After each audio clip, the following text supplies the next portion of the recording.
자, 모멘텀이라는 말이 있습니다. 이게 이제 우리 운동량 또는 관성이라는 의미로 자주 사용되는 말인데요. 이게 원래 우리가 잘 모르는 옛날 기원이 있어요.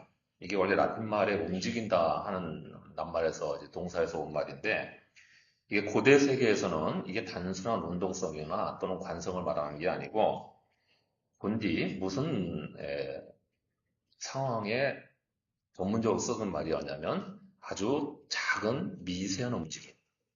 아주 여기서 겉에서 이렇게 멀리서 볼 때는 모르는데 가까이 들여다보면 여기서 살짝 이만큼 움직여. 이거 보입니까, 여러분? 제가 움직인 게 여기서 이 정도 움직인 거예요. 보이세요? 하여튼 그 정도의 눈치채지 못할, 의식하지 못하는 조금만 신경 쓰지 않으면 간과하는 그런 정도의 움직임, 아주 미세한 움직임을 가리키는 전문 용어였던 거예요. 그런데 이 움직임이 왜 사람들에게 중요시 되었냐면 그쪽으로 뭔가 한번 이렇게 틀어지면 그 다음에는 그쪽으로 점점점 진행하는 방향성이 붙었기 때문인 거죠. 그래서 그걸 오늘날 우리가 모멘텀을 관성이라고 쓰는 거예요. 한번 저쪽으로 향하기 시작하면 계속 가려는 성질이 있다. 라고 쓰는 거죠. 근데 사람들은 이것을 철학적인 의미로 생각을 했던 거예요. 자, 근데 보통 사람들 눈치채기 힘든데 한번 살짝 뭔가 달라진 거죠. 그러면 그다음부터는 그쪽 방향으로 나중에 시간이 지나면은 완전히 갈래가 형성돼 버리는 이런 경우예요. 그래서 고대 사람들은 이 모멘투스라 하는 말을, 모멘tum이라 하는 말을 어떻게 이해를 하고 정의를 내리냐면 작은 움직이지만 눈치채지 못할 정도로 작은 움직이지만 멈추기 어려운 힘 이렇게 정의를 했단 말이에요. 눈에 안 보여서 살짝 틀어졌는데 멈출 수 없는 방향성 이런 의미로 모멘텀이라는 말을 썼습니다. 오늘 이낱말로 우리가 말씀을 묵상 시작을 하는 것은 바로 우리 신앙의 여정의 삶에서도 이게 굉장히 중요한 문제로 드러나는 현상이기 때문입니다. 당장에 우리가 눈치채기는 못하는데 아무런 문제가 없어요. 그리고 별 문제도 없습니다. 겉으로 보기에는 멀쩡하고 아주 잘하고 있는 것 같아요. 근데 살짝 뭔가 틀어진 거예요. 그런데 그 틀어진 게 점점 캐짐을 만드는 거예요. 틈새를 만들어서 점점 커지고 나중에 그쪽으로 계속 달려가게 되는 어떤 운동성이 시작되는 문제가 우리의 부패 과정에 반드시 있었다는 거예요. 그런데 우리는 눈치를 못 채서 나중에 부패가 드러나고 난 다음에야 깨닫기 시작하는 거죠. 사실은 제가 아까 여러분들 명민하다고 했는데 명민한 것은 바로 이렇게 미세한 차이를 식별해내는 것을 말합니다. 미세한 차이를 식별해내면 우리가 더 일이 커지기 전에 막을 수가 있잖아요. 오늘 솔로몬이 성전과 왕궁 건축을 마치기까지 20년 동안 그의 통치 기간이 40년이니까 절반의 기간의 이야기를 전해주는데요. 이 본문의 기록을 보면 이 통치 중반기까지 솔로몬이 하나님 앞에서 신앙적인 생활을 잘 하고 있는 것처럼 보입니다. 정기적으로 왕으로서 중간에 될 제사를 잘 드리고 그리고 하나님 앞에서 정말 번영을 누리고 축복받은 사람으로 살아가는 것처럼 보입니다. 그런데 겉으로는 언뜻 보기에는 전혀 문제가 없어 보이는 이 솔로몬의 20년 절반의 행적을 오늘 본문은 굉장히 다른 사람이 눈치 못 채게 감추어서 비판을 하고 있는 구조를 넣어놨어요. 이렇게 하는 거예요. 성경이 이렇게 하는 거죠. 이게 왕궁 사가가 기록한 책이라고 하면은 솔로몬의 왕정 치하에 있던 이야기를 함부로 대놓고 잘하고 있는데 못한다고 할 수는 없는 거예요. 성경의 기자들이 잘못하고 있으면 그건 잘못하다고 말하기가 쉬운데 그런데 대놓고는 그렇게 하기가 힘든 거예요. 그런데 또 하나님의 축복을 받아서 누리는 시간인 것 같거든요. 그러니까 그렇게 확실하게 직시적으로 말은 못하고 대신에 살짝 숨겨서 뭐가 문제점이 있다는 문제의식은 발로가 되도록 감춰놓은 거예요. 그래서 우리가 사실은 깊이 들여다봐야 읽을 수 있는 메시지가 그 안에 담겨 있는데 이거는 여러분 요새 젊은 사람들 말로 빼박입니다. 빼도 박도 못하는 확실한 증거이기도 해요. 그래서 우리가 그 구조를 통해서 오늘 겉으로 보기에는 아무런 문제가 없는데 이미 뭔가 처음부터 잘못되고 있고 그쪽으로 뭔가 길이 시작되고 있다라는 사실을 들려주는 오늘 메시지를 통해서 우리도 믿음의 부패와 근열이 우리에게서 어떻게 시작될 수 있는지, 또 어떻게 그거를 방비하고 막아야 되는지 하는 기본들을, 또 지혜를 오늘 배워볼 수 있겠습니다.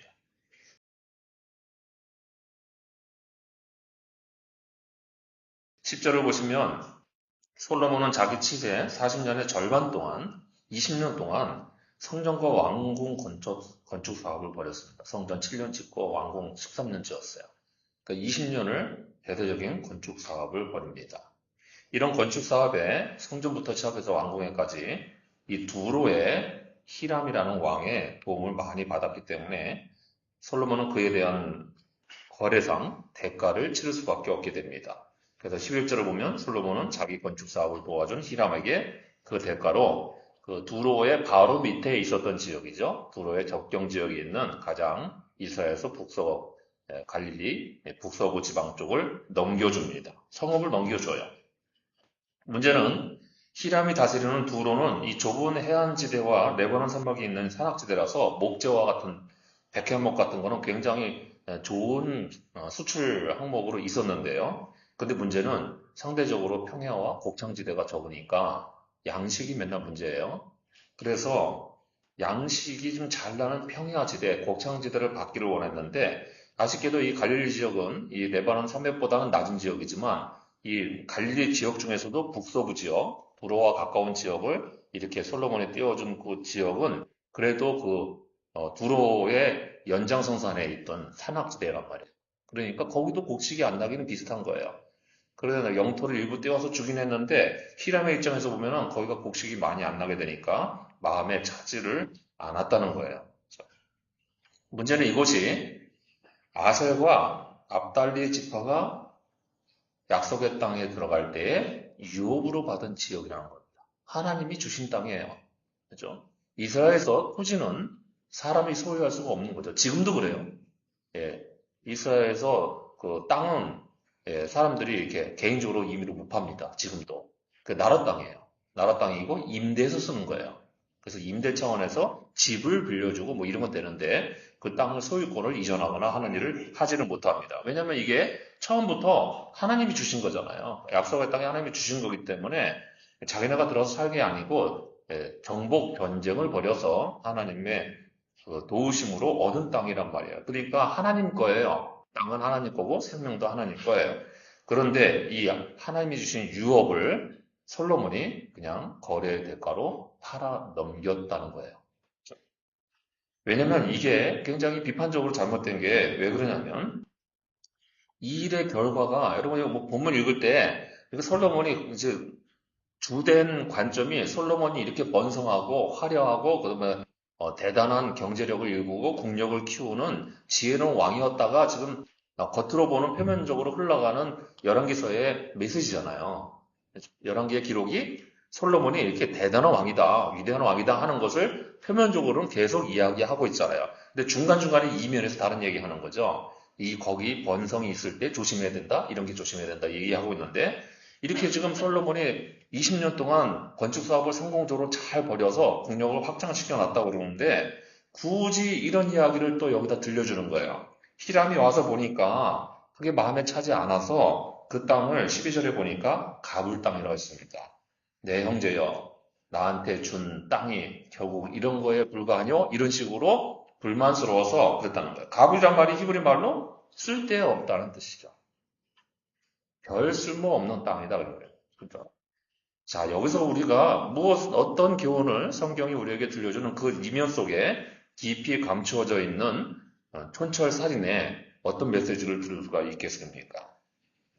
성경이 우리에게 들려주는 바는 솔로몬이 애써서 그렇게 건축 사업을 벌이고 모든 일을 다 잘하는 것처럼 보였는데 실제로 중요한 본질과 핵심을 살펴보니 이게 쓸데없는 짓이다 하는 거예요. 우리말로 도루묵이다 있죠. 이런 이야기를 하는 거예요. 왜냐하면 하나님의 유업을 가벼이 여기고 땅의 계산을 중요하게 생각하는 솔로몬의 패러다임이 시작됐기 때문이죠. 그렇죠? 결과는 좋아요. 당장에 손에 잡히는 번성의 결과물들이 있습니다. 그래서 나라가 풍요로워지고 그죠? 부강해지는 것을 다 느끼게 됩니다. 그런데 이미 뭐가 잘못됐다는 거예요? 하나님의 유업을 그렇게 쉽게 이방 나라에 지금 우리가 들었던 게 뭡니까? 생각을 해보세요. 가나안에 들어가서 이제 가나안 7족속의 땅은 다 진멸시키고 그것을 차지하라는 거예요. 그런데 애서 차지해 놓은 것을 다시 이방 나라에 넘깁니다. 여러분 이게 옳지 않다는 거는 사실은 누가 지적해서 들려주기만 하면 금방 캐치할 수 있는 부분이죠. 그렇죠? 우리가 금방 알 수 있잖아요. 쓸데없는 일이 된다는 거야. 그러니까 솔로몬이 하나님의 유업을 땅의 계산으로 팔아치우는 이런 행위와 이런 가치관이 쓸데없는 결과밖에 안 나온다라는 사실을 이미 들려주고 있는 거죠. 여기에는 더욱더 깊은 참담한 아이러니가 있습니다. 하나님이 주신 언약의 땅이 지금 솔로몬에게는 대금 결제 수단처럼 취급되고 있는 거잖아요. 거래 대가로 별 가치가 없는 거 그냥 그 하나님이 주시니까 이거 소중한데 이렇게 하는 게 아니고 이것도 뭐 다른 거 여러 가지 많은 거 있는데 뭐 내 땅에 뭐 엄청나게 많은 금은 보화들이 있는데 이거 한 트론이 뭐 띄어서 줘도 상관이 없다라고 하는 거죠. 11절에 이게 왜 문제가 되냐면 11절에 여기 준다는 말이 있잖아요. 히라마에게 주었다는 말이 있잖아요. 이 히브리 낱말이 일반적으로 그냥 주다는 말인데요. 이게 언제 그래도 많이 써있냐면 하나님이 언약적으로 뭔가를 주셨을 때 쓰는 말이에요. 하나님이 언약을 주셨다 할 때 같이 쓰는 말이란 말이죠. 이게 특별히 핵심 동사이고요. 이 말만 쓰여요. 하나님이 주셨다고 할 때. 유업을 주셨다, 유업을 남기셨다, 뭐 이런 얘기 할 때 전부 이 주셨다는 말을 쓰는 거예요. 그러니까 하나님이 언약으로 주신 것을 솔로몬이 상업적으로 주는 것으로 바꿔버린 거죠. 땅의 계산을 솔로몬이 중요하게 여기기 시작했다라는 사실을 우리는 들을 수 있습니다. 이스라엘에서 본디 땅이 하나님의 소유라고 그랬잖아요. 그런데 하나님이 주신 유업의 땅을 거래 대상으로 삼는 거죠. 하지만 히람의 눈에는 가치가 없어 보였다는 건데 오늘 말씀이 정말 가치가 없었던 것이 그 갈릴리 성읍들의 땅이었을까? 아니면 유업을 땅의 계산으로 팔아넘기는 솔로몬의 마음이었을까? 여러분 금방 퀘스천이 붙는 장면이죠. 이게 뭐가 잘못된지를 분명하게 우리에게 챌린지 하는 거예요. 솔로몬이 20년 동안 대단히 건축 사업을 벌이는 것은 힘이 있고 재물이 있고 또 권력이 있었기 때문에 당장 사람의 눈에는 그것이 영광스러운 일이 되고 대단한 유용을 세우는 일이 되고요. 그리고 눈에 보기도 좋았을 거예요. 사람들 더 편해졌죠. 경제력이 급격하게 강해지니까 사람들 먹고 사는 게 풍요로워지잖아요. 점점 더 그렇게 됐을 거 아니에요. 그래서 다 위대한 왕이라고 칭송을 하고 있는 시점입니다, 현재. 그런데 성경 기자의 눈에는 이게 뭔가 그 조그마한 잘못이 시작되고 있다는 거죠. 작은 모멘텀이 잘못으로 향하고 있었다고 하는 걸 들려주는 거예요. 솔로몬의 치대 때에 분명히 이스라엘이 번성기를 누리고 최고의 국력을 자랑했죠. 국가의 경계선은 최대로 넓은 지역을 경험했던 거죠. 그런데 그 번영 뒤에는 반드시 하나님의 눈에 잘못된 작은 모멘텀이 하나가 시작되고 있다는 사실을 우리는 명민하게 깨달을 줄 알아야 됩니다. 우리가 누리려고 하는 번영 가운데는 항상 우리를 부패하게 만드는 조그마한 움직임이 시작될 수 있다는 거예요. 성전에 금이 넘쳐서 흐르고요. 금은보화로 치장을 하잖아요. 금이 남아서 돌아다닐 정도로 치장을 하잖아요. 여러분 제가 지난주에 말씀드렸다시피 그죠? 문짝 고리에조차 금을 바르잖아요. 누가 이렇게 해요? 거기 소모품이잖아요. 왔다 갔다 삐걱거리면서 마찰되면서 없어지는 겁니다. 금 따위가 너무 많기 때문에 마찰력에 의해서 다 소모돼서 날아가도 상관이 없어요. 치장하는 게 중요하니까. 그 정도예요. 그러니까 건축이 계속 멈추지 않고 나라가 번영을 누리지만 어디인가에서 하나님이 근본으로 주셨던 유업이 무시가 되고요. 그리고 자기 손의 힘을 의지하는 철학이 생기고요. 신앙적인 순수함은 점점 잃어버려지는 작은 시작이 나타나고 있는 겁니다.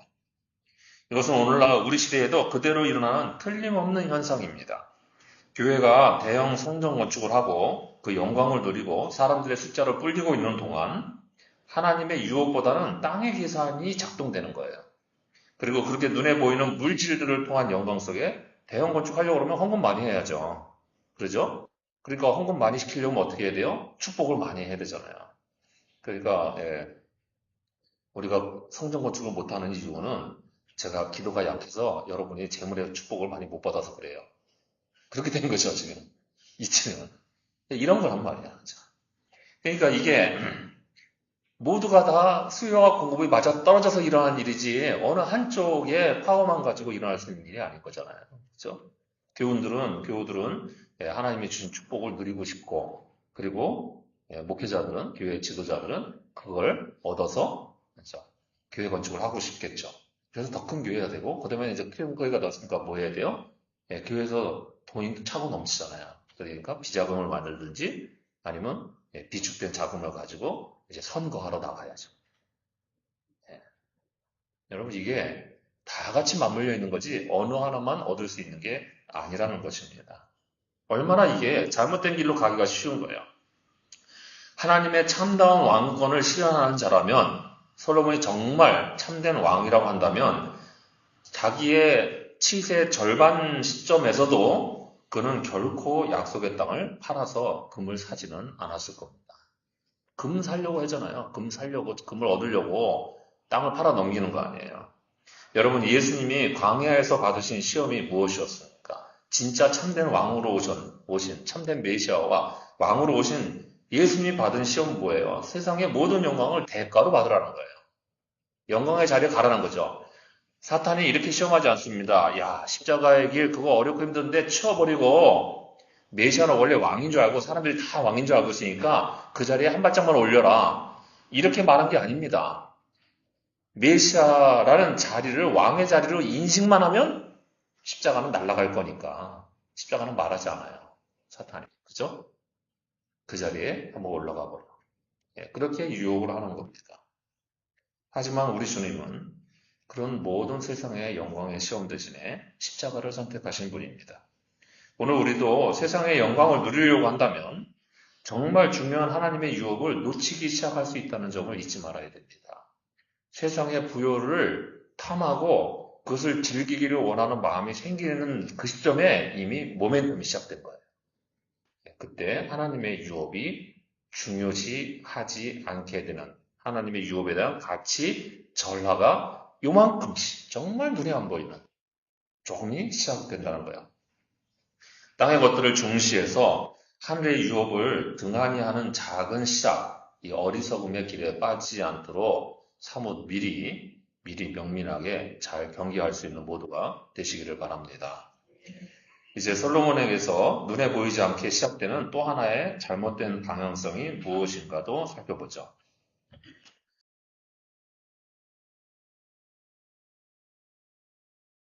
15절 보시면 솔로몬은 성전과 왕궁의 건축 말고도 여러 성읍들에 대한 대규모 건축 사업을 벌입니다.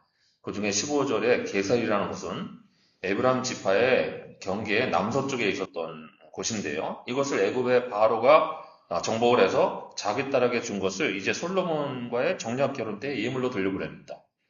여러분, 이 본문 읽으실 때 무슨 느낌 드셨어요? 이게 상황이 어떻게 된 거예요? 지금 애굽의 바로가 이스라엘 영토에 있는 것을 뺏었어요. 그랬다가 정략 결혼해. 그래가지고 서로 간에 정략 결혼을 맺으면서 다시 그걸 또 예물로 돌려보내요. 이거 원래 누구 땅이었어요? 원래 자기 거를 예물로 받는 사람이 있습니까? 원래 자기 거를. 결혼 예물로 받는 사람이 있어요, 원래? 이렇게 된 거예요, 지금 상황이. 이게 지금 어처구니 없는 일인데 이 어처구니 없는 일을 지금 솔로몬이 감수를 할 수밖에 없는 거죠. 왜냐하면 다른 목적이 있기 때문에. 나라를 또 부강하게 만들어야 될 이유가 있잖아요. 그래서 그것도 받은 김에 건축 사업을 또 대대적으로 벌입니다. 그리고 이어서 19절을 보면은 각성의 방어 시설을 구축을 하고 또 군량미 비축을 겸한 수비대를 만들고 국경 요새 건축 등의 공사가 아주 끊임없이 이어지게 됩니다. 20년 내내 공사를 하는 거예요. 그런데 문제는 이런 공사에는 반드시 15절에 여군이라는 것이 필수적으로 생길 수밖에 없죠. 이 수많은 노동력을 어디서 구하겠어요? 강제 노역이에요. 여군이라는 말은 강제 노역이란 말이에요. 그러니까 강제 노역을 통해서 강제 동원을 해서 채워야만 이게 가능하지 그냥 되는 일은 아닌 거잖아요. 건축 사업은 옛 중동의 임금들이 그러듯이 백성들을 강제 징집해가지고 노예로 부려먹으면서 써야만 되는 일이었던 겁니다. 그러니까 우리가 그 가가지고 왜 이렇게 이집트나 이런데 뭐 그 성지순례란 말 쓰면 안 되잖아요. 성경 유적지 답사 말을 이렇게 쓰기도 좀 번거로워서 그런데 하여튼 그래서 가잖아요. 그럼 이집트 같은 데 가면서 피라미드 반드시 둘러보죠. 그러죠? 피라미드 보면서 와, 저 가자의 피라미드 엄청나게 크구나. 저거 뭐 세계 7대 불가사의냐 아니면 뭐 정확하지도 않아요. 그런데 그런 얘기 하면서 감탄하면 안 되고요. 딱 바라보면서 아, 저 왕권 체제가 사람들을 얼마나 많이 죽여먹었을까. 그거 볼 수 있어야 돼요. 아, 이거는 인류의 위대한 업적이 아니고 인류의 파괴적이고 잔인한 역사의 산물이구나 하는 것을 볼 줄을 알아야 되는 거죠. 여러분, 이게 정확한 하나님의 시각이에요. 이렇게 볼 줄 알아야 돼요. 강제노역과 거기서 어마어마한 사람들이 그 옛날에 또 뭐 안전 이런 개념이 있었겠어요. 그죠? 피라미드 건축하면서 얼마나 죽었는지 여러분 검색 한번 해보세요. 사람들이 얼마나 죽었다고 짐작 추정하는지 말이죠. 그러니까 이게 강제노역을 통해서 이렇게 했던 거야. 그리고 보면 22절에서는 이스라엘 자손은 노예를 삼지 않았다고 되는데 이건 표면적인 왕궁 기록이에요. 기록 갖다 쓴 거예요, 그냥. 그런데 이는 단지 노예로만 삼지 않은 것이지 강제 부역 동원에서 완전히 제외된 걸 말하는 게 아닙니다. 왜냐하면 일부만 그랬을 것이 더 분명한 것은 우리가 앞에 본문에서도 옛날에 봤듯이 앞에 5장 13절, 16절까지를 보면 이스라엘 자손 가운데서도 역군을 3만 명이나 징집했던 것을 우리가 기록으로 알고 있어요. 그러니까 노예로만 안 삼았지 강제 노동은 시킨 거예요. 게다가 솔로몬의 사후에 이 북쪽 지파들이 이런 부역 때문에 불만을 표출해서 나라가 갈라지는 원인이 됐다는 것은 우리가 여러 차례 들어서 정리를 해봤잖아요. 문제는 그 강제 노역이 여러분 결국 솔로몬 자신의 영광을 위한 것이었다는 데 문제가 있는 거예요. 제국의 번영은 바로 자기 영광을 나타내는 거죠. 그렇죠? 우리 교회가 되게 커지면 누가 영광을 입겠어요? 네? 누가 영광을 입어요? 우리 교회가 되게 커지면? 차마 말을 못하는 거죠. 근데 저만 그럴까요? 여러분도 되게 자랑스러워질걸요? 네, 그게 교회 엘리티시즘이죠. 그죠? 그러니까 그렇게 되는 거예요. 누구라도 거기서 제외될 수가 없습니다. 그런데 그렇게 자신의 영광을 위해서 솔로몬은 무엇을 했냐면 12부족 동맹체라는 형제를 희생시키는 구조 계획을 단행을 했습니다. 이스라엘은 원래 부족 동맹체라는 게 있어요. 뭐 이걸 특별히 뭐 안빅지온이라고 하는 특별한 신학 용어로 설명을 하는 학자의 설명을 안 들어도 우리가 확실하게 알 수 있는 건 부족 동맹체는 누구라도 왕이 되는 게 아니고 서로 간에 동등한 입장에서 모든 것을 함께 모여서 결정하는 구조의 동맹체죠. 국력이 필요하다? 그럼 다 같이 모여. 그렇죠? 이렇게 진행을 했던 거죠. 그래서 형제애로 뭉쳐진 거예요. 그런데 이 부족 동맹체가 개념이 확실하게 되니까 무슨 일이 일어납니까? 이 부족 동맹체들이 자기네 입장을 반영하는 목소리를 내잖아요. 그렇죠? 이게 왕권에는 걸림돌이 되는 거죠. 우리나라 때 옛날에 보면은 그죠? 이방원, 그죠? 태종이 했던 일이 뭡니까? 각각이 갖고 있던 가신들을 폐지하는 거잖아요. 그 나라를 세울 때 건국 공신들의 가신들을 폐지를 시키는 거죠. 그들이 군사력을 갖고 있으니까 이게 왕권이 약화된다고 생각하는 거예요.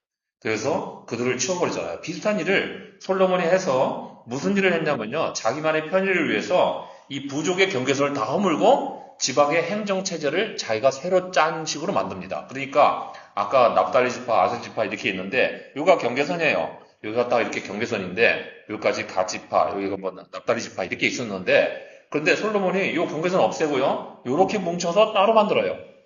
그러니까 부족 개념이 없어지죠. 사라지게 된 거예요. 그래서 솔로몬이 왕권을 이렇게 강력하게 행사할 수 있게 된 거예요. 왕의 행정체제를, 왕국의 행정제를 바꿔버린 거죠. 그러니까 부족 동맹체의 공동체성이 왕권에 걸림돌이 된다고 해서 치워버린 겁니다. 이런 작업들을 물밑 작업이라고 그러죠. 물밑 작업을 이렇게 해놓은 거예요. 왜 그랬을까요? 나라를 번영시키기 위한 조치로 이런 일을 한 거죠. 솔로몬이 이렇게 한 것은 결국 번영을 더 추구하려는 조치였다.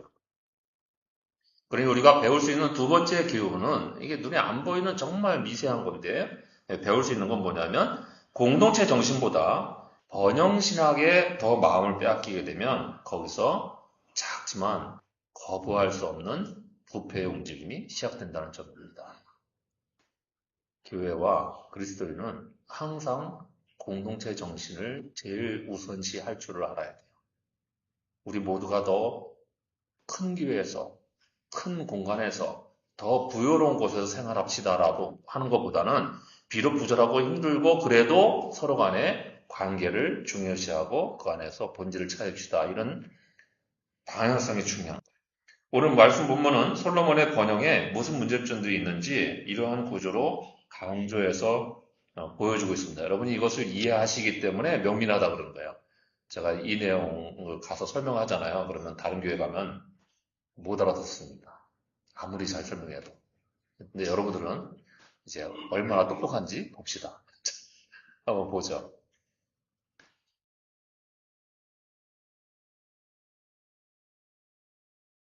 자, 본문이 이렇게 교차 대꾸법으로 되어 있는데요. 저게 똑같은 말이 앞뒤로 반복이 돼요. 자, A 구조를 보면 솔로몬이 거래로 얻은 금이 있는데요. 히람이 금 120달란트를 왕에게 보냈다는 거예요. 그 보낼 때 이미 관리의 성읍을 줬으니까 보내죠. 그리고 두 번째 단락에서는 솔로몬의 역군을 일으킨 까닭은 저거는 무슨 얘기냐면 솔로몬이 번영을 위해서 추구하는 내용이에요. 그 다음에 거기에 맞선 일, 대조적인 일 하나를 다시 설명을 합니다. B에서 솔로몬의 종교 생활도 있었다는 거예요. 자, 두 가지를 솔로몬이 그 안에 하고 있어요. 근데 마지막에 다시 저거 숨이 쌍관이라고 하잖아요. 그래서 양쪽으로 이렇게 닫는. 교차대꾸법이지만 동시에 인클루시브잖아요. 그러니까 앞뒤를 닫는 거죠. 닫으면서 똑같은 얘기 또 합니다. 마지막 부분에서 오늘 부분의 마지막 부분에서 히람이 또 보냈다는 거예요. 뭐를 보내요? 금 420달러. 또 금을 보냈다는 거죠. 그리고 금을 솔로몬 왕회로 가져갔다. 자, A와 A-를 보세요. 똑같은 말이죠. 결국 저 똑같은 말들을 이루기 위해서 했던 일이 가운데 있는 두 가지예요. 하나는 강제 노동을 시키고 하나는 자기는 멀쩡하게 종교 생활을 잘 했다는 거죠. 이 두 개가 원래 같이 있을 수가 있습니까? 양립할 수 있는 성질의 것이 아니죠. 그런데 두 가지를 양립시키고 있었다는 거예요. 이게 작은 모멘텀이 시작되고 있는데 모르게 하는 이유죠. 왜냐하면 겉으로 보기에는 종교생활 잘하고 있으니까. 그런데 뒤로는 공동체 정신을 훼손하는 강제 노역을 일으키고 있잖아요. 자기가 강제 노역을 일으키면서 왕이 할 일이 아니라는 사실을 캐치하지 못하는 거예요. 하나님이 왕이 된 자는 군마도 두지 말고 안에도 열어두지 말고 그렇죠? 이런 일들을 분명히 명하고 계신 율법이 있는데요.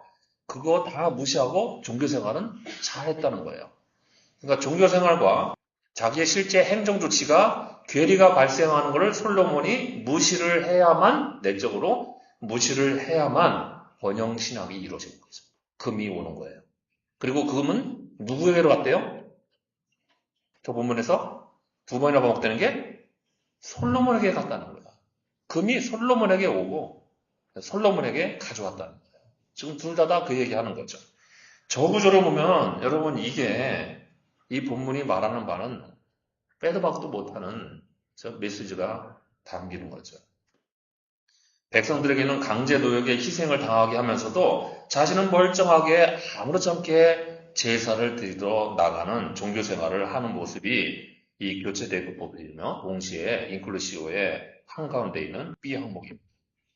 솔로몬의 영광과 그 번영 안에는 강제 노역이라는 백성의 희생과 껍데기 종교 생활이라는 게 절묘하게 어우러지고 있었던 기만이 있었던 거예요. 그게 그리고 종교 생활의 정당화 과정이 있을 수밖에 없죠. 솔로몬이 나가서 제사를 주관하면서 무슨 제사를 아주 거나하게 드렸겠죠. 정말 하나님 앞에 제사를 거하게 드리면서 다 무슨 이야기를 했겠어요. 하나님이 복 주셔서 감사합니다 그러면서 신학화했을 거잖아요. 그렇죠? 그렇게 하면서 백성들의 희생은 감추잖아요. 예, 그렇게 지낸다는 거죠. 백성들의 희생이 담겨서 이루어진 번영인데요. 하나님이 복 주셔서 감사하다고 제사를 드리러 가셨다는 거죠. 이게 오늘날 우리에게 일어나는 일 아닙니까? 교회의 영광이라는 미명하에 자신들이 누리는 번영신학에는 반드시 누군가의 희생을 담보로 하고 있는데도 불구하고 그 신앙이라는 게 신앙유의가 없이 그냥 하나님이 다 내게 주셔서 감사합니다 하고 공감시켜지는 종교생활이 이어지고 있는 거잖아요. 이런 점에서 우리는 착각하지 말아야 됩니다. 번영은 여러분 메모해 두세요. 반드시 희생 비용을 전제로 하는 것. 누구의 번영이라도. 어느 누구의 번영이라도. 여러분 유럽에 가보세요. 엄청나게 큰 대형 아름다운 건축물과 그리고 고딕 양식으로 지어진 정말 아름다운 성당들이 부지기수죠. 유럽의 관광지는 다 성당이에요, 거의. 한 3분의 2는 성당이잖아요. 예, 그런데 그 성당들 짓는 동안에 무슨 일이 일어난 거예요? 면죄부가 남발이 되고 사람들이 강제로 징집돼서 피를 흘려서 성당이 지어진 거예요. 그 아름다움에 감축하는 거는 감상을 하는 건 어쩔 수 없지만은 그게 정말 우리 신앙의 역사에 바른 것인가 하는 퀘스천을 우리가 지닐 수가 있어야 되겠죠. 달란트로 매겨지는 이 숫자와 그다음에 요새 목록으로 들려주는 성과, 그러니까 숫자와 성과 이 두 가지가 인간의 비용을 투명하게 알려주지 않습니다. 뒤에 사람들의 희생을 감추잖아요. 숫자를 드러내면서 우리가 이만큼 얻었다. 성을 30개를 지었다. 이러면 우와 이런 사람들이 이렇게 반응한단 말이에요. 근데 그동안에 얼마나 많은 사람들이 희생되었을지 이런 가치관들은 다 사라지게 돼요. 본문의 강제노역이라는 말이 무엇을 의미하는지 우리는 잊지 말아야 됩니다. 이게 하나님이 우리에게 들려주시는 말씀인 것입니다. 여러분, 하나님의 나라의 개선법은 분명히 다릅니다. 공동체가 먼저예요. 사람의 내면에 그 영혼의 깃드는 평안을 해치지 않는 게 먼저인 거예요. 하지만 교회의 많은 프로그램과 프로젝트가 사람을 삼키는 것은 우리는 너무나도 주변에서 많이 보게 됩니다. 교회도 얼마든지 프로젝트를 통해서 사람을 삼키고 그런 방식으로 운영되고 있는 거예요. 사람들의 희생을 담보로 교회의 번성을 추구하려는 경우가 있습니다. 사람들이 희생과 봉사를 통해서 사람들이 공동체성을 확보하는 거라면 그건 참된 봉사가 되겠죠. 그런데 번영을 얻은 거라면 여러분 그것은 강제노역입니다. 특별히 여러분 이게 제일 많이 일어나는 게 정말 안타까운 일이잖아요. 그렇죠? 전도라는 민명하에 이러한 일들이 얼마나 또 일어나는지 보세요. 저는 여러분이 똑똑해서 감사하다고 인사를 했으니까 여러분도 저한테 감사하다고 한마디 해야죠. 그게 뭘까요? 전도왕 시상하느라고 여러분들 그리로 드라이브 안 거는 거를 감사해야 되겠죠. 예. 제가 전에도 설명했지만은, 그죠. 옆에 있는 이웃교회에서 하듯이 자기가 각방 섬김이들은 어떻게 해야 돼요? 그 핸드폰에 달려있는 돼지, 순금 $1을 돼지를 들고 다니면서 한 10개씩 주문해서 이걸로 내 이름으로 등록하면 준다고 하는 일을 자기 돈으로 해야 됩니다, 여러분. 섬김이들 어떻게 해요? 손님 손 좀 들어보세요. 섬김이 지금, 섬김이들 그거 하셔야 돼요. 왜냐면 그렇게 할 수밖에 없게 돼요. 전도왕 시상하기 시작하면. 교회 예산을 거기다가 쓰면 되죠. 이스라엘에 성지 순례를 보내드리겠습니다. 1등한. 그랜드 피아노 한 대 드리겠습니다. 그러면 여러분 그랜드 피아노가 탐나서 하시는 줄 아세요? 성지 순례 여행 패키지가 탐나서 하는 게 아니고요. 거기에 1등으로 당첨되기 위해서 하는 거예요. 그럼 그다음부터는 교회 표를 다 바꿔야 됩니다. 목회처럼 싹 폐기 처분하고요. 이게 어떻게 한 가지가 가는 게 아닌 거예요. 그러니까 여러분 이게 항상 생각을 명민하게 해야 됩니다. 이스라엘이 자기네가 주변국의 왕의 강력한 힘을 통해서 인정을 받고자 해서 왕을 세우려고 했을 때 왜 하나님이 이거 마음에 안 들어 하신 거예요? 왜 사무엘은 이거 아니라고 생각한 거예요? 그렇게 되면 패러다임이 어떻게 변할지를 뻔히 알기 때문인 거죠. 이방 나라 따라가다 망한다는 것을 알았기 때문입니다. 하나님께서는 사람들이 서로를 지배하면서 거기서 얻게 되는 변형의 결과물보다는 비록 이방 나라의 번영에는 못 미쳐도 서로가 형제로 사랑을 나누면서 자기 백성이 살기를 원하셨던 거죠. 약소국가 괜찮아요.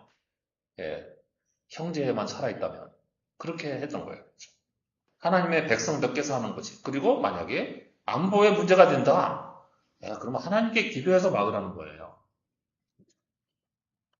이 패러다임의 충돌은 오늘날도 마찬가지. 그러니 우리의 눈을 돌려서 세상의 부여와 다산을 추구하면서 번영을 바라보기보다는 그 번영신학의 이면에 하나님이 소중히 여기시는 공동체의 정신이 희생된다는 점을 잊지 말아야 됩니다. 공동체의 정신을 희생시켜서 얻을 수 있는 하늘나라 가치관은 하나도 없습니다. 교회가 공동체의 정신을 희생시키면 그건 더 이상 교회도 아니고요. 그 다음에 그리스도인도, 그 안에 있는 그리스도인도 더 이상 그리스도인다워지지 못합니다. 모두가 다 번영을 위해서 뛰어가야 되는 철학을 지니게 되니까 그 다음부터는 모두가 다 부패하는 거죠. 우리가 다 선망하고 바라보는 번영신학이 이렇게 교회의 공동체적 본질을 희생시킨다는 점도 잊지 말아야 됩니다. 하나님이 여러분 교회에 모여있는 사람보다 건물을 더 좋아하실까요? 그러겠어요? 저 화려한 성전과 건축을 좋아하겠어요? 그러면 우리가 다 끌어모아서 입구부터 금을 발라야죠. 저기다 금 발라놔야죠. 하나님이 정말 그거 기뻐하십니다. 그래야 될 거 아니에요. 그래야 하나님은 건물보다도 사람을 중시 여기시고 또 속도보다도 정의를 더 중요하게 여기시는 분입니다. 성과보다는 당연히 관계의 신실함을 매우 중요하게 보시는 분이죠. 그 하나님을 섬긴다 하면서 우리가 달리 행할 수는 없잖아요.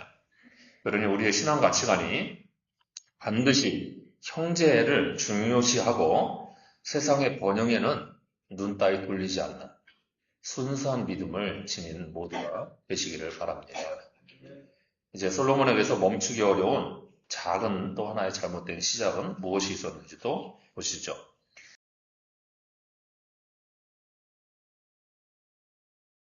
25절 보시면 율법에서 명한 연중 6월절, 맥주절, 수장절의 3대 명절에 솔로몬 임금이 직접 몸소 제사를 드리는 것을 보게 됩니다. 이거 당연히 왕으로서 마땅히 제사를 주관하고 해야 될 의무가 있으니까 당연한 일이고요. 겉으로 보기에는 굉장히 신실해 보이죠. 왕이 제사 잘 드리러 나오면 굉장히 신실해 보이죠. 그렇지만 오늘 본문은 이 문장 하나를 강제 노역과 각종 요새 목록과 바로의 딸을 위한 밀로의 건축 후에 위치시켜 놓습니다. 히브리인들은 제일 눈여겨서 보라는 것을 마지막에 배열을 즐겨해요. 그래서 그 뒤에 무슨 얘기가 나옵니까? 이어서 오늘 말씀은 26절에서 솔로몬이 여전히 에시온 개발에서 배들을 만들어가지고 무역선단을 꾸리는 내용을 읽게 됩니다. 그리고 28절에 보면 그 결과 무역선단을 통해서 다시 솔로몬이 금을 얻었다는 기록이 들려지죠. 이렇게 솔로몬의 종교생활과 번영을 추구하기 위한 노력들이 함께 오버랩돼서 들려지는 거예요. 뭔가 혼합신앙이 생겼다는 거죠. 오늘 열왕기 저자는 형식뿐인 종교생활로서의 예배가 그가 추구하는 권력과 경제의 야심과 번영신학으로 정당한 것으로 인정되지 않는다는 점을 상기시키려고 하는 거예요. 아무리 제사 잘 드려도 하나님의 뜻에 어긋나는 행위가 정당화되지 않는다는 거죠. 곧 이런 기록 구조는 우리가 앞서 보았던 교차대국처럼 그의 신앙생활이 왕으로서 해야 될 정치적인 종교생활로 흘러가는 것을 보여주는 대목입니다. 여러분 다윗과 비교를 해보세요. 다윗이 제사 드릴 때는 그의 마음이 담긴 기록들이 분명히 기록됩니다. 그렇죠? 다윗이 어떤 마음으로 하나님께 제사 드렸다는 게 제사 드릴 때마다 같이 언급돼서 나와요. 근데 오늘 솔로몬의 제사 드린 내용에는 뭐만 나와요? 제사 드리는 행위만 나옵니다. 그 내면에 솔로몬이 무슨 마음으로 드렸는지는 안 나와요. 그렇죠? 이런 점에서 내면의 마음을 담아서 드리는 제사가 내용이 안 보여지니 당연히 종교 생활을 듣게 되는 거죠. 이런 점에서 우리는 항상 우리의 신앙생활이 내면의 예배보다는 껍데기 종교생활로 치중하는 그렇게 치닫는 점을 경계할 줄 알아야 됩니다. 우리가 껍데기만 예배드릴 수 있다는 거예요. 오늘 본문에는 솔로몬의 번영을 이루는 중요한 축인 무역 경제 기록에 대해서 눈에 안 보이는 또 하나의 이렇게 그림자 구조가 하나 있어요. 지리적인 연결 구도인데요. 제가 이거 고민해가지고 애써서 만들어 본 거거든요. 이거 삼각구도로 제가 이해하기 쉽게 꼭 지리가 저렇게 된 건 아니지만 이해하기 쉽게 그려놨는데요. 여러분 잘 이렇게 보세요. 자,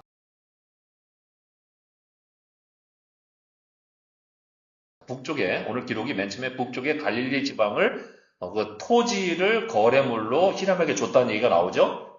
그리고 왼쪽 보면은 저게 약간 이제 치우친 거예요. 중앙에. 여러분 뭐 정확하게 뭐 설명드리면 돼요. 여러분 북서부 지역 갈릴리 지역을 토지로 거래를 했고요. 중앙에 있는 예루살렘에서 건축 사업을 벌였는데 강제 노동을 시켰다는 거고, 그 다음에 이제 남동쪽으로 가게 되면 이렇게 사실은 이제 일직선이죠. 그런데 제가 저걸 삼각구도로 만든 거예요. 그쪽에 가면 에시온 개발에서 무역 성단을 통해 가지고 또 금을 얻었다. 예. 그런데 저거를 삼각형으로 연결을 해보시면 중간에 저 기록들 사이에 중간에 예배를 드렸다는 기록이 나오는 거예요. 북쪽에서, 그렇죠? 토지 거래를 하고 유업을 가지고 토지 거래한 거죠. 그다음에 중앙에서 강제 노역을 시키면서 사실은 남쪽에서 금을 또 얻고 이런 이야기가 들려지는 거죠. 이게 토지와 강제 노역과 그리고 유통, 그죠? 금을 얻은 거니까 무역사들을 통해서 이 세 가지가 잘 어우러지면 누구든지 번성을 이룰 수 있어요. 여러분 사업을 잘하고 싶으면 저 세 가지 하시면 돼요. 예. 저걸 여러분의 사업 현장에 그대로 항목만 바꿔서 대입하면 돈 잘 벌 수 있어요. 쓸데없는 얘기하는 거죠. 그래서 저렇게 할 수 있어요. 그런데 중간에 그 사람들이 예배를 잘 드린다 이거죠. 그렇게 되면 우리는 아무런 문제 없이 잘 되는 것 같아요. 그런데 이 삼각구도에서 우리에게 분명한 도전장이 제기가 되죠. 우리의 예배가 이 삼각구도의 활동을 하나님 보시기에 거룩하고 정직하게 통제를 해서 재배할 수 있는 건지 아니면 저 삼각구도가 예배를 변질시키는지 어느 쪽입니까? 어느 쪽이 돼야 하고 우리는 어느 쪽에 있습니까? 그래서 예배 드릴 때마다 저 세 가지 활동이 정당화되는 쪽으로 흐르지 않았는지. 그게 오늘날 간증이잖아요. 오늘날 우리나라 한국 교회의 간증이에요. 하나님이 경거와 방법, 그 다음에 윤리를 묻지 않고 무조건 내가 얻은 것을 축복이라고 분갑시켜서 말하는 간증인 거잖아요. 근데 간증만 그렇게 합니까? 모든 예배와 메시지와 교인들이 추구하는 방향성이 다 그쪽이면 똑같은 거죠. 여러분 교회 나오는데 부자 되고 싶어서 오시는 거예요. 그러면 기도 그렇게 열심히 했는데 왜 부자 못됐어요? 본인이 부자라고 생각하시는 거예요. 신앙생활 열심히 하고 기도 열심히 했을 건데 부자라고 스스로 생각할 만큼 됐어야 되는 거잖아요. 여러분 그게 아니에요. 모든 예배는 정당화가 아니라 정화의 시간으로 대체돼야 됩니다. 그게 우리가 들어야 될 메시지예요. 우리의 예배는 자신의 번영을 위한 정당화가 아니라 내면을 깨끗하게 정화시키는 시간이어야 한다는 거예요. 하나님이 주신 유업과 공동체에 주신 정신을 희생시킨 대가로 얻은 이 불의한 번영 위에 타오르는 번제의 연기를 아무리 올려드려봤자 이게 하나님께는 향기가 아니라 역겨운 냄새가 된다는 게 아모스 선지자를 통해서 우리가 들은 말씀이잖아요. 성경에 뭐 한두 군데 있는 말씀들도 아니고 분명하게 들려주는 분명한 가치가 있잖아요. 솔로몬의 번영은 그 외연이 국경을 넘어서서 바다로까지 뻗쳐서 무한대로 확장되는 것 같지만 오늘 말씀은 그것을 치야하는 것으로만 끝나지 아니하고 금의 숫자만을 우리에게 들려주는 거예요. 번영의 계산은 점점 더 금의 무게로만 기록이 되는 거죠. 이 기록 가운데 그래서 사람들이 이렇게 하나님의 축복을 받고 솔로몬의 지혜로운 통치를 입고 나서 더 하나님의 백성다워지고 있었다라는 말씀이 안 들려지잖아요. 그렇죠? 나라가 결국 부강해졌는데 하나님 보시기에 더 칭찬받을 민족으로 거듭나고 있었다는 말이 안 들려지잖아요. 이게 그렇게 돼야 되잖아요, 원래. 그렇게 됐으면. 이게 정당한 보면. 정당한 번영이면 당연히 그게 함께 나왔어야 될 말씀인데 그게 없지 않습니다. 이렇게 숫자가 신앙을 압도하는 게 오늘날 현대교회의 가장 큰 부패상입니다. 그러면 신학은 수치화가 되죠. 사람의 숫자로 헤어지게 돼요. 하나님의 축복 얼마나 받았습니까? 은혜 얼마나 받았습니까? 숫자로 세기 시작합니다. 이게 얼마나 큰 부패예요. 그렇죠? 신앙의 생활도 종교생활로 그럴 수밖에 없죠. 오늘날 교회가 얼마나 숫자에 매달려 있는지도 여러분 보세요. 그러면 숫자가 우리의 신앙과 경건의 척도를 나타낼 수 있습니까? 우리 권사님, 신앙이 몇 점대예요? 몇 점대예요? 찍을 수 있어요? 겸손하게 뭐 0.5점 이럴 수도 없는 거고. 그건 아닌 것 같은데. 그래가지고 비교할까요? 옆에 있는 박 권사님은 요 권사님보다 1점 높아요, 안 높아요? 이렇게 할까요? 0.1점이라도 높아야지, 뭐 이렇게. 이렇게 할 거냐고. 숫자가 나오면 비교되기 시작하죠? 제가 여러분 전도한 숫자 저기다가 한번 적기 시작해 보세요. 당장 방별로 비교 안 될까요? 여러분, 그러면 제가 여러분에게 대답할 수 없는 질문을 드릴 테니까 대답해 보세요. 십자가의 무게는 금 몇 달러입니까?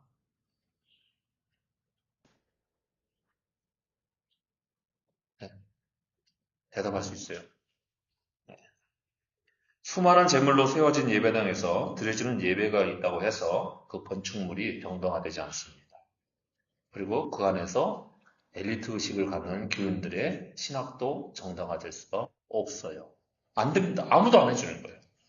근데도 자기네는 그렇게 믿고 있잖아요. 그러니까 얼마나 이게 착각이며 기만입니다. 참된 내면의 예배는 눈에 보이는 성과와 수치를 간증하는 게 아니라요. 하나님 앞에서 원래부터 우리를 타락하게 하는 이 번영의 욕망을 새롭게 정화시키는 시간이어야 합니다. 예배는 그렇게 우리의 모든 탐욕의 속도를 멈추게 하는 거룩한 브레이크 작동 시간이어야 되는 거예요. 그리고 브레이크를 만드는 시간이에요. 새로 교체하는 시간이어야 되고. 우리의 예배가 솔로몬이 올리는 연기만 여러분 제사라고 할 수 있습니까? 아니면 하나님이 귀히 여기시는 내면의 정직과 공동체의 정신, 정의와 공유를 함께 올려드리는 향기로운 제사일까요? 물어봐야 되겠죠. 솔로몬의 제사인지 하나님이 기뻐하시는 제사인지. 솔로몬의 위대한 건축 사업이 드디어 오늘 본문에서 20년에 걸쳐서 끝났다고 합니다. 대단한 유용이고 업적이라는 점을 아마 치하해야 되겠죠. 하지만 오늘 말씀은 분명히 그 번영의 사이에 바보리라는 음성을 들려주잖아요. 쓸데없다 라고 들려주잖아요. 우리는 그 소리를 들을 줄 알아야 됩니다. 그게 명민한 거예요. 진짜 명민한 거예요. 영적으로 명민한 거죠. 세상의 번영과 영광은 다 쓸모없는 것입니다. 그 쓸모없는 것을 향한 작지만 멈출 수 없는 움직임의 방향성을 우리가 캐치를 하고 브레이크를 예배 시간에 걸 줄 알아야만 합니다. 이게 바로 정직한 측면이죠. 여러분, 외면은 우리가 굉장히 편하고 자연스럽게 하고 싶은 일이지만 직면은 훨씬 더 거룩한 일입니다. 내 안에 이 작은 모멘텀이 생기지 않는지를 직면하는 일은 하나님 보시기에 기뻐하실 만한 일이고 우리도 기쁨을 얻을 수 있는, 하늘의 기쁨을 얻을 수 있는 굉장히 귀한 일이죠. 그러니 우리 모두 당장은 문제가 없어 보이지만 잘못된 길로 나아가게 만드는 조그마한 움직임을 간파를 잘해서 늘 정직한 신앙인의 모습을 갖추고 하나님 백성답다라는 칭찬을 잃지 않는 모두가 되시기를 바랍니다. 기도하겠습니다.